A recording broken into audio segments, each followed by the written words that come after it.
ज्याला आपण भविष्य म्हणतो, तर हा शब्द उच्चारल्यानंतर सर्वसामान्य माणसाच्याच नव्हे तर अगदी तज्ज्ञ माणसाच्या मनात सुद्धा राशी, ग्रह, कुंडली, ग्रहतारे, हस्तरेषा किंवा चेहऱ्यावर भविष्य सांगणं अशा अनंत प्रकारचे त्याचे अनुभव विषय येतात. माणसाच्या मनाचा अभ्यास करून त्याच्या मेंदू लहरीवरून भविष्य वर्तवणं किंवा त्याच्या वास्तूमधल्या मत्सराच्या लहरी ज्या असतात, बऱ्या वाईट लहरी, त्यांच्यावरून त्याचा अंदाज बांधणं हे जगातच पूर्वी कुणी केलेलं नसल्यामुळे आणि हे फक्त स्वामीजींनीच 36 वर्षाच्या अभ्यासानंतर, याच्यात त्यांनी 5 पंतप्रधान, 12 मुख्यमंत्री, 2 राष्ट्रपती, शेकडो कार्यकर्ते यांचा अभ्यास करून ह्या प्रकारचं संशोधन मांडल्यानंतर स्वामीजींच्या पश्चात हे संशोधन करणं कितपत मला शक्य होईल किंवा मला झेपेल. कारण एक तर माझी स्वतःची कुंडली नाही, दुसरं असं की मला स्वतःला माझा भविष्य पाहणं आणि यावर विश्वास नाही आणि मी त्याचा अनुभव घेतलेला नाही किंवा मी तसं काही कोणाकडे माझी कुंडली घेऊन गेलेलो नाही. त्यामुळे जेव्हा मी 93 नंतरच भविष्याविषयावर बोलायला लागलो तेव्हा मला बऱ्याच लोकांनी सांगितलं की तुम्ही हे नवीन काय काढलंय. कारण निव्वळ तत्वज्ञानाप्रमाणे भविष्य ही गोष्ट लोकांनी ऐकली होती, परंतु त्याची भाषा कमालीची किचकट आणि गुंतागुंतीची लोकांना वाटायची आणि खुद्द मी त्यातलाच नवीन त्या क्षेत्रातला असल्यामुळे मलाही थोडंसं अवघड जायचं. 95 नंतर मात्र एक गोष्ट अशी घडली की महाराष्ट्रामध्ये युती शासन सत्तेवर आलं, म्हणजे भाजपा सेनेची सत्ता आली.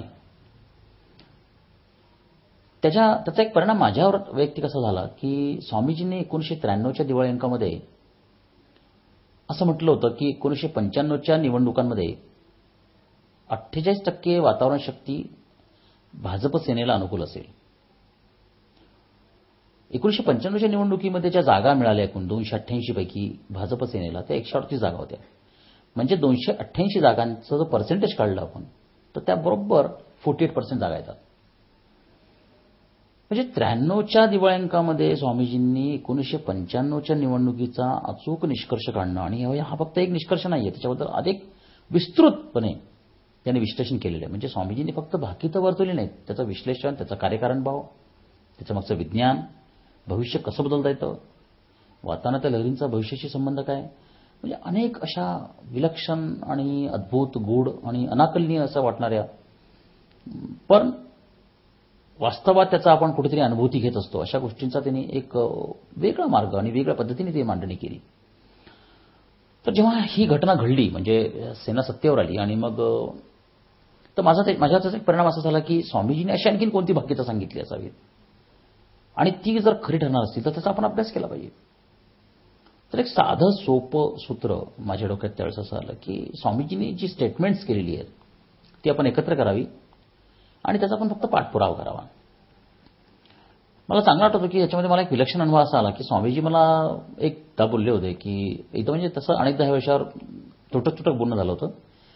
त्यांनी असं मला बसून कधी काही शिकवलं नाही आणि मला ते चांगली म्हणजे ही गोष्ट तर टेप रेकॉर्डेड पण आहे की तुम्हाला तसं काळ जाईल ना, मला ते म्हणाले भास्करराव तसं तुम्हाला ते कळत जाईल. काळाशी संबंधित ज्ञान असतं काही बाबतीमध्ये आणि काही बाबतीत संकल्पाशी संबंधित असतं. तर प्रयत्न करत जा, तुम्हाला हळूहळू कळत जाईल आणि ही शक्ती तुम्हाला प्रेरणा देईल. आता त्यांचे हे त्यावेळेसचे जे बोल होते, शब्द होते, त्याचा काय नेमका परिणाम होणार याची मला कल्पना नव्हती. 95 साली मी एक असा निर्णय घेतला की आपण स्वामीजींनी लिहिलेल्या विधानांचा फक्त पाठपुरावा करूयात. म्हणजे त्यांनी केलेलं विधान आणि घडणाऱ्या घटना यांचा ताळमेळ घालायचा. 96च्या 8 मेला माझ्या आयुष्यातला पहिला विमान प्रवास मी केला दिल्लीला. म्हणजे मुंबई ते दिल्ली इंडियन एअरलाइन्सच्या फ्लाईट मी गेलो आणि 9 मे 1996ला मी पहिल्यांदा प्रमोद महाजनांना भेटलो. प्रमोद महाजनांच्या वरती स्वामीजींनी एक लेख लिहिला होता, पूर्वेकडचा भगवा तारा. आणि स्वामीजींनी 91, 92, 93च्या दिवाळी अंकामध्ये अनेक नेत्यांच्यावर लेख लिहिले होते.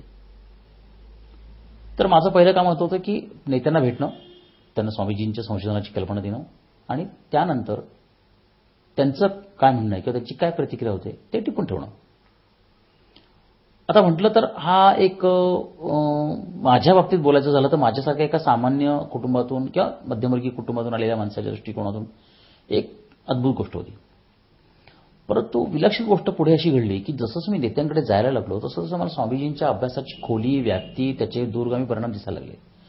कारण जो रिस्पॉन्स मला नेत्यांनी दिला तो मला फार विलक्षण वाटला. म्हणजे या विषयावर चर्चा करायला त्यांना माझ्या वयाची, माझ्या अज्ञानाची कुठेच अडचण वाटली नाही. म्हणजे स्वामीजींनी जे सांगितलेलं आहे ते किती तंतोतंत बरोबर आहे आणि त्याचं कसं विज्ञान आहे आणि त्याचा आम्ही कसा अनुभव घेतलेला आहे हे जेव्हा नेत्यांनी मला सांगायला सुरुवात केली तेव्हा मला अनेक रिडल्स किंवा अनेक कोडी उकळायला लागली. आणि मग असं पाहता पाहता मग माझा बाळासाहेब ठाकरेंशी संपर्क आला. मग मी 1 मे 1996 रोजी शरद पवारांना भेटलो. त्याच्यानंतर मग माझी 97 साली बाळासाहेब ठाकरेंची भेट झाली. मग मी शिवसेना भवनला यज्ञ केला. हा सगळा पुढचा काळ आहे. परंतु 96, 97, 98 या काळामध्ये माझ्या दिल्ली वाऱ्या झाल्या. जवळजवळ मी 6 ते 7 वेळा दिल्लीला गेलो असेल. मग मी मुंबईत वर्षा बंगल्याला भेट दिली. त्याच्यानंतर मंत्रालयात मी भेटीगाठी माझ्या झाल्या.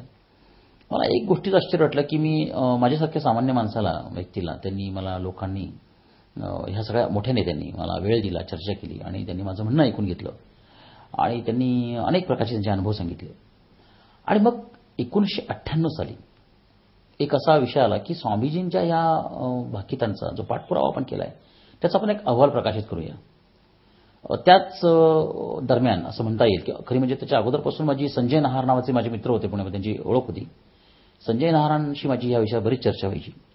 संजय नहार काश्मीर विषयक प्रश्नावर काम करायचे आणि एक ॲक्टिव्ह धडपडीचे उत्साह असणारे ग्रस्त.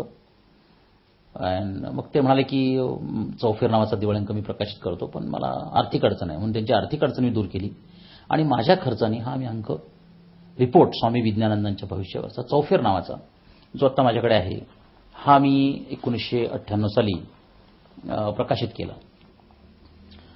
याच्यामध्ये मी शरद पवार पंतप्रधान होणार, शरद पवारांबद्दलची स्वामीजींनी जो काही अभ्यास केला त्याच्यावरची प्रेडिक्शन्स, शरद पवारांचा आजारपण, त्याच्यानंतर त्यांची पक्षाची फाटाफूट, ते काँग्रेस पक्षातून बाहेर पडतील, बाळासाहेब ठाकरे, शिवसेना, सुशीलकुमार शिंदे, शंकरराव चव्हाण, पी व्ही नरसिंहराव, त्याच्यानंतर अनेक नेत्यांची मुलाखती, विलासराव देशमुखांची मुलाखत. त्याच्यामध्ये मला या अंकामध्ये हेमंत नाहटा, त्याच्यानंतर सुधाकर नायकांची पुसदला मीटिंग जी झाली त्याच्यामध्ये हेमंत नाहटा आणि प्रदीप धडकर यांनी ती मुलाखत घेतली होती. त्याच्यानंतर काही नामवंत तज्ज्ञांचे लेख याच्यामध्ये होते श्रद्धा अंधश्रद्धा विषयावर. मला चांगला होता एक पुण्यातला एक विद्यापीठातला एक सायंटिस्ट होता, त्याचं मला आता नाव नेमकं आठवत नाही, पण त्याचा एक सुंदर लेख याच्यामध्ये आहे. त्याच्यानंतर एक अण्णा हजारेंची मी एक मुलाखत घेतली होती राळेगण सिंधीला.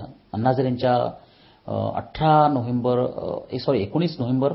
1996चं जे उपोषण काळ झालं त्यावेळेस मी तिथे होतो आणि त्या उपोषणामध्ये मी त्यांना भविष्य सांगितलं होतं की मी यादवबाबा मंदिर जर सोडलं तर तुमची मुवमेंटची शक्ती कमी होईल आणि त्याचा रिपोर्ट आणि त्याची मुलाखत मी प्रकाशित केली होती. त्याच्यानंतर स्वामी विज्ञानंदांनी जी प्रकाश समाधी घेतली त्याची कारणं काय त्याच्यावर माझी स्वतःची एक मुलाखत त्यात प्रकाशित केली होती. तर असा हा अंक संपूर्ण आता इंटरनेटवर मराठी भाषेमध्ये सगळ्या नेत्यांना आणि यांना उपलब्ध आहे आणि ह्याच्यामध्ये तुमच्या मनामध्ये येणाऱ्या ज्या बऱ्याचशा प्रश्नांची उत्तरं ह्याच्यात मी दिलेली आहेत. कारण हा माझ्या आयुष्यातला पहिला प्रोजेक्ट रिटर्न फॉर्ममध्ये असल्यामुळे मला असं वाटतं की ज्यांना या विषयाची उत्सुकता आहे त्यांनी याचा अभ्यास करावा, म्हणजे बऱ्याचशा प्रश्नांची उत्तरं मिळतील. याच्यामध्ये वर्षा बंगल्यामुळे मुख्यमंत्र्यांचं भविष्य कसं बिघडतं, राहुल गांधींनाही वाचविता येईल असं एक सनसनाटी विधानावर एक लेख होता. त्याच्यानंतर शिवसेना क्रांती करू शकेल असा एक लेख होता. तर अशा प्रकारच्या हा सगळ्या स्वामीजींच्या तत्वावर आधारित अभ्यासचा एक हा रिपोर्ट आहे आणि www.bhaskarjoshi.org आणि bhaskarjoshi.com या दोन्ही वेबसाईटवर हे उपलब्ध आहे. किंवा आपण मला bjoshi2009@gmail.com या वेबसाईटवर ईमेल पाठवून या अंकाची PDF प्रत किंवा डिजिटल आवृत्ती आपण मागवू शकता आणि अभ्यास करू शकता. भविष्य बदलता येतं, माणसाच्या मनात त्याचं भविष्य लपलेलं आहे असं निवे तत्वज्ञान आणि मी मानतो. त्यामुळे भविष्य कोणते अडचण नाही. निसर्गामधली पूर्वनिश्चितता म्हणजे ज्याला लॉ ऑफ डिटर्मिनिझम म्हणतो आणि माणसाच्या प्रयत्नांचा मेळ जर घातला तर आपलं भविष्य बदलता येईल, चांगलं भविष्य करता येईल. आणि मी शेवट करताना असं सांगेन की स्वामीजींनी एक जे विधान केलं भाग्य पुस्तकात की प्रत्येक भविष्य चुकलं पाहिजे, म्हणजे वाईट कमी वाईट झालं पाहिजे, चांगलं अधिक चांगलं झालं पाहिजे. आणि या अर्थाने मी असं म्हणेन की या देशाचं भविष्य अधिक चांगलं होण्यासाठी प्रत्येक